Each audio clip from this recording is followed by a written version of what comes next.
those students mixing in with, like you said, those people who are here for, that's not here for that reason, mixing in with the other students.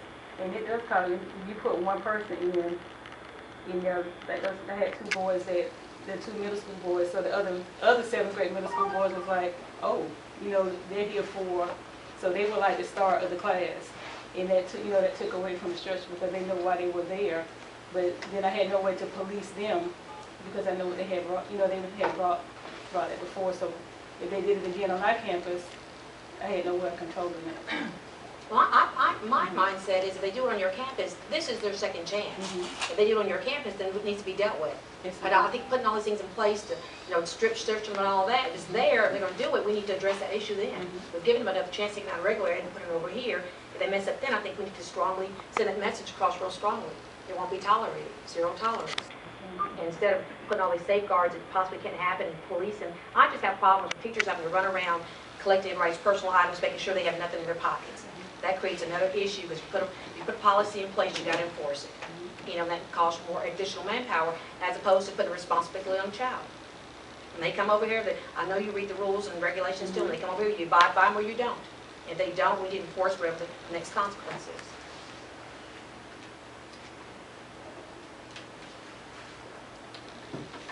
Ms. Foster, is there a recommendation? Well, I would recommend that for those students that are here by tribunal, that we enforce some. About how many students do we have that are here for discipline reasons? I know it changes, but right now 11 on roll. I guess it wouldn't be a big deal for 11 students to be. But even with that, since they've already entered and signed a waiver and entered, and you only have the rules wouldn't start from now until those coming in now would come under this new rule. The handbook is revised every year, so that's why I submitted my revisions when they asked for handbook revision. Another question though. What will happen if they, how children will say, you bring this in, and if you're only checking those 11, and you're not checking me, then it's still in the bill. Well, you got a point there. It still goes back to the fact that if it's in the building, they're caught with, no matter who they are, behavior or academic, whatever rules applies. And But what I'm saying now, the other person is bringing it in. If you're only checking those 11, and you get and I'm afraid of you. If you say, you better bring this in because they're gonna check me. Children have a way of getting around things. But still, so they're caught with it. The same thing happens. They're caught with it. Either way, it needs to be enforced to the strongest. Which goes back to just be consistent, and you're going to check. You're going to check all. Maybe it'll be better if we just have. Do you have, after so many disciplines, they're put before tribunal again, Ms. Miles? After 10 years, they follow the same as the high school discipline policy. So it starts over. They come over here and it starts all over. Maybe that's what needs to be looked at again. Maybe that needs to, that needs to be looked at again. I wasn't aware that it started over. How do you feel about that? I have to follow what was in place when I came. So, I always thought the last chance. That's what I thought too. I was under the impression, even at Walker Street, it was one mess up and it's over. There's no. Well, actually, you got a different spin on the program now as opposed to the program over at Walker Street, and you got more now. Your non-disrupted mixed with your disrupted, and that's the bottom line right there. Because trying to separate the disruptive from the non-disruptive, and so what you do for one, of course, you have to do for everybody. Well, no, I mean, if the child's here because he or she has done something to get them removed from the traditional learning environment, I'm thinking that they can be here on a one strike you're out policy, whereas another child who's trying to catch up would have the same rights and privileges that a child. I mean, as far as the searching and things of that nature, that's what I'm speaking about. Okay. Not the. That's what if the child is. Right, yeah, that's a different. If they get all girls to school or whatever it was bad enough to get them put a percent here, I've always thought that it was, you know, one bobble and it's the last one, because clearly this is the second chance. This And is- you have several students that's under age of 16, so, I mean, you can't, it's harder to say that, you know, falls under AYP, you have those teenage days, it's harder to say, well, we're gonna expel you for those middle school age students who come for disruption or If- Is there anything other than violent crime that's worse than stealing an educational opportunity from another child? And that's what they do. And we don't want to just kick them on the street the first time, but at some point, if they're going to steal from another child and his education, not his lunch money, we've got to either let them go or come up with phase 3 of, you know, of last year maximum. when I had, the year before last, when I had parapros, she would keep this disruptive. You know, we had a place for just the disruptive, you know, students, but you know what budget cuts and all that. You know, this year everybody was mixed in together. So that, you know, that goes back to, you know, what do you do, how do you discriminate one from the other? Do you have a lot of discipline problems with your academic enhancement program students? With the traditional, across the board? Yeah, across the board.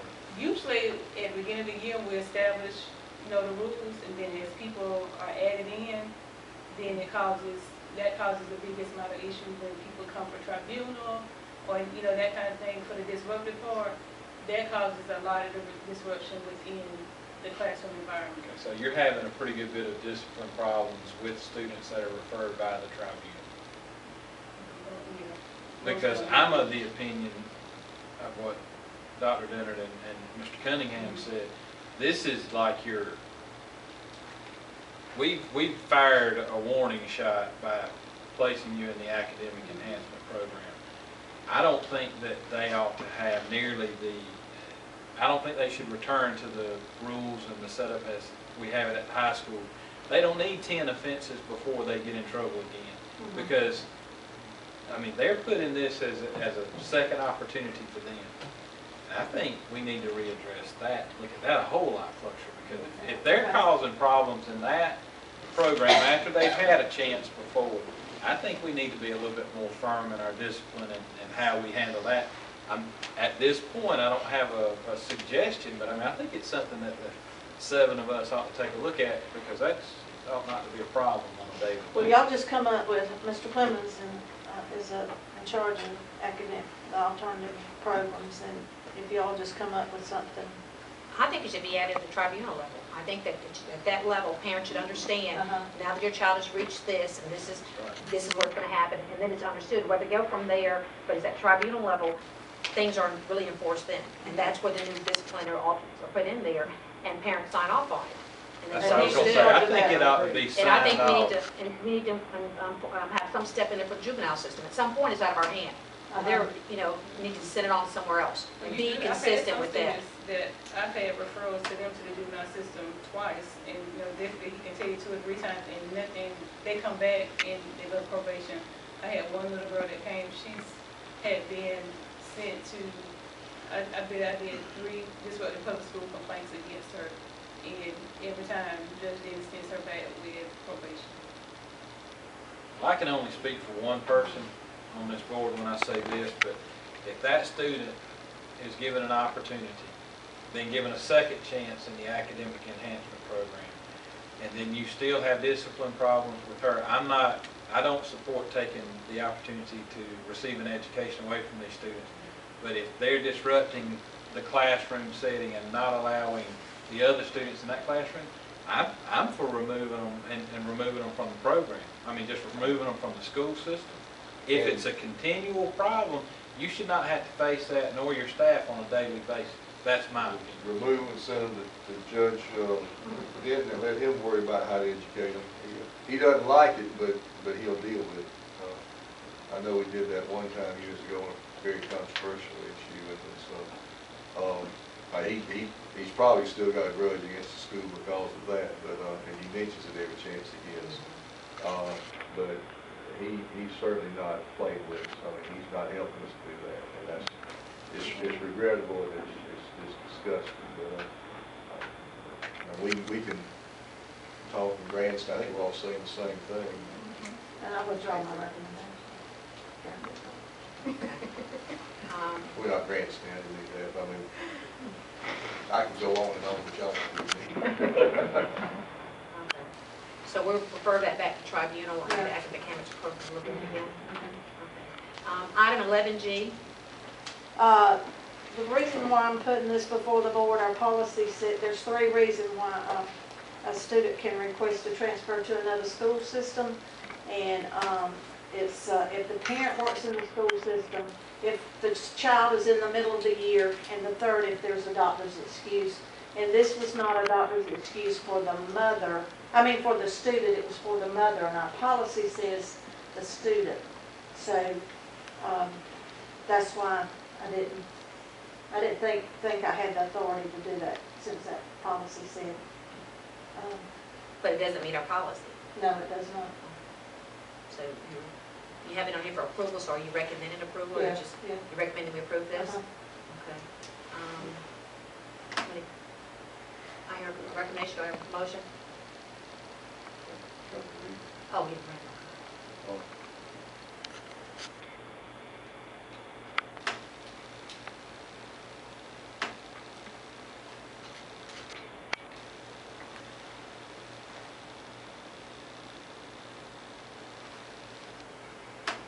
We just want, we can scroll on that.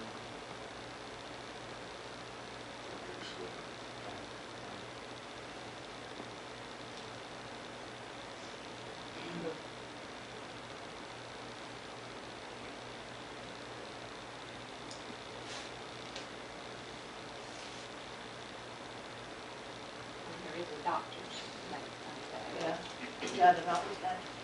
And I usually don't do this, but, it was possibility of brain surgery and other health issues. Because I had one that came to me the first of the week that said it was just stressful because they weren't getting up on time or something.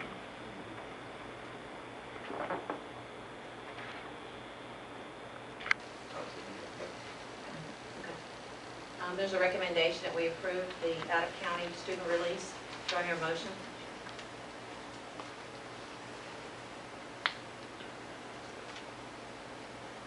No motion? Okay. Item 12A, 11I, I want to add the school board redistricting. This is just for information only. I attended a redistricting meeting on Friday in Atlanta with some of our county commissioners and the county administrator and the county attorney. And I don't know if you've been following it or not, that our census in Brooks County has increased, and they're going to have, some of the districts are having to be withdrawn. And so Brooks County, the county commissioners requested the meeting at the state capitol, and they wanted someone to, they had someone to work out a plan, possibility, so they could stay in compliance. And I looked at the plan with them, and it was really interesting, the numbers. I've got this here, but what I wanted to say is, this is coming about, Van Parrott, the county attorney, said that he would be willing to work with our attorney to cut down some of the fees and filing this information, but he thought we need to jointly meet, or we need to meet first and get some of this information.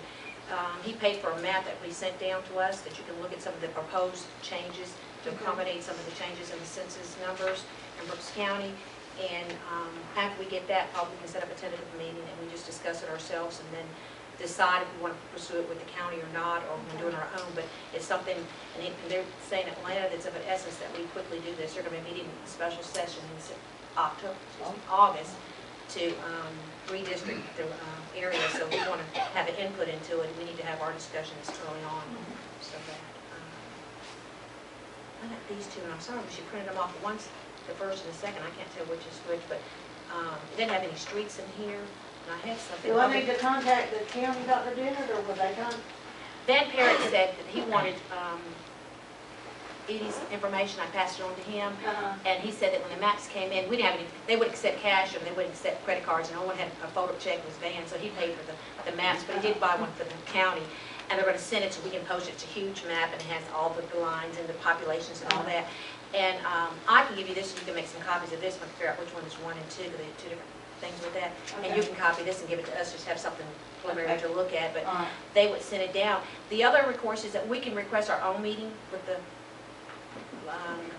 Capitol, and we would have to travel up, and they would have a separate meeting for that, and they would basically do the same thing, because it's the Right. same numbers. The problem is, they realize in the past, the county commission and the school board have kept their districts the same.